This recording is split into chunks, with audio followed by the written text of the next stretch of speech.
Consider this an addendum to my main channel segment. If you didn't check it out, go to timcast.net. Goes up at 4 every day. I talked about a professor saying that he believes the next step after all this civil unrest, it could be civil war. And I think they're setting us up to tee off for some kind of civil unrest. Sort of. I'm not trying to assert that there's a grand conspiracy or anything like that, just that, whether intentionally or not, pieces are being laid that will lead in that direction. I want to get more into the nitty-gritty on this one. Exclusive. Fulton County DA is accused of setting Atlanta up for new rounds of rioting because the severe charges against the cop who killed Rayshard Brooks will never stand up in court. Vice.com tweeted out, "Make sure you protect your identity when protesting," on a story about how the feds tracked down an arsonist, an Antifa individual. Why would they be trying to help people get away with this? Now we're hearing that the DA in Fulton County, where they charged a cop just doing his job with murder, may be setting them up for more riots. And then we have this story. Popular mechanics blasted for a guide on how to topple a statue. Why would a news outlet try and teach people how to commit acts of vandalism and destruction when most people don't agree with the statues being pulled down in the first place? Because the pieces are all being lined up. And I don't think it's intentional. I think each of these individuals have idealistic aims, but it is setting us up for massive conflict. They are straight up telling us we are teaching people we want things to get worse. Let's take a look at this first story here from the Daily Mail. They say the executive director of the Peace Officers Association, Georgia, has accused Fulton District Attorney Paul Howard of setting up the city of Atlanta for another riot by bringing severe charges against the cop who shot dead Rayshard Brooks that will never stand up in court. Former officer Garrett Rolfe has until 6 p.m. on Thursday evening to turn himself in after Howard took the unprecedented step of issuing arrest warrants for Rolfe and Officer Devin Brosnan before any indictments were brought.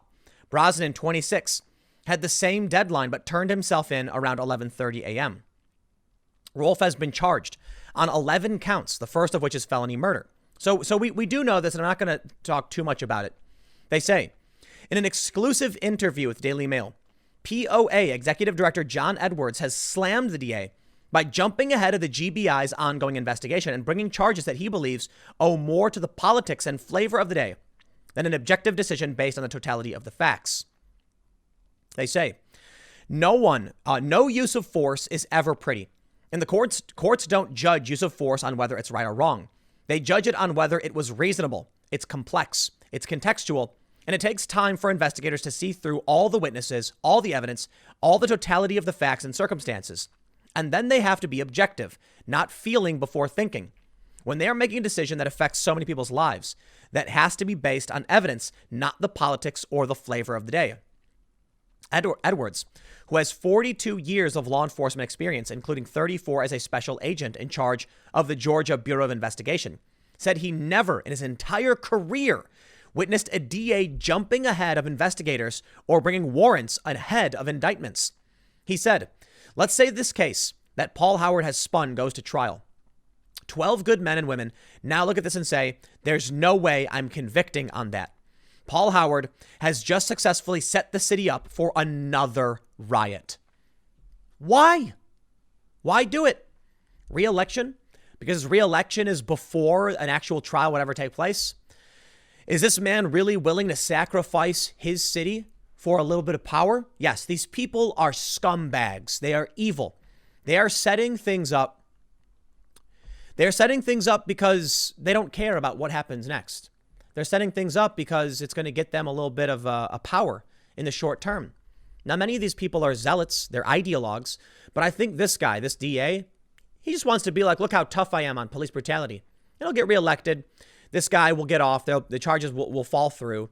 And then the city will burn. They say if Howard, who is up for reelection, hoped to take the heat out of the controversial shooting by bringing swift charges, as he had promised, he has been sorely disappointed, as Edwards' words come amid a growing backlash against the myriad of charges. Protesters gathered at the site of the shooting, the now burned out Wendy's, on Wednesday afternoon, blocking the intersection of University Avenue and Pryor Road. Some held bullhorns, others openly displayed firearms. But even as they chanted, "We got him," the GBI was taking the unprecedented step of issuing a public statement distancing themselves from the DA's office and charges. In a statement posted on Facebook within an hour of the DA's press conference, the Bureau said it had neither been warned of nor consulted on the charges, and that though they had made significant progress, the investigation was far from complete. They said despite today's occurrence, the GBI will complete its mission of completing an impartial and thorough investigation. We will submit the file once completed to the Fulton County District Attorney's Office.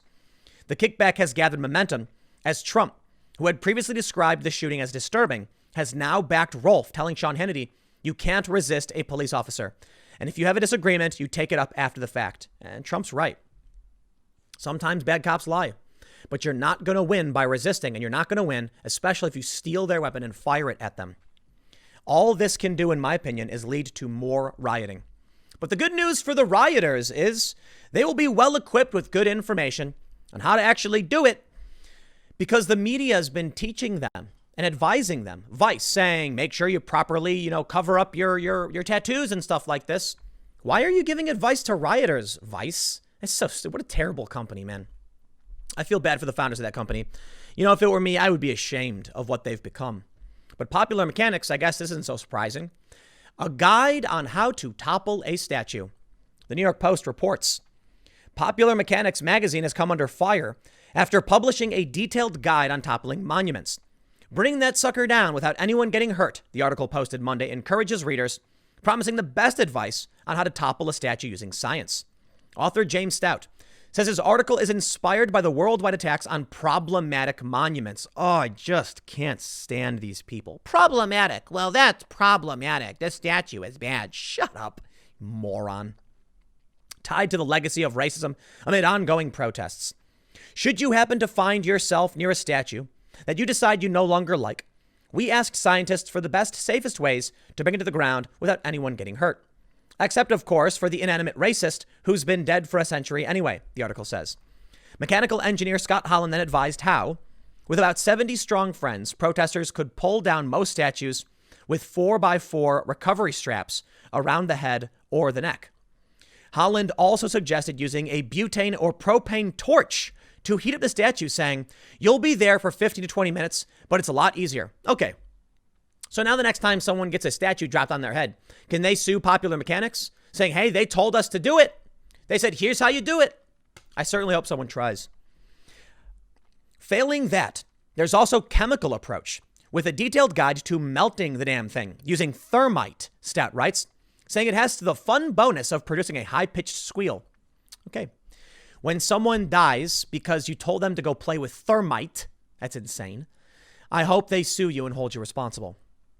One could imagine it sounding something like the sound of a Confederate general would make if their feet were on fire, Chris Harrison, a chemistry professor at San Diego State University, told the magazine.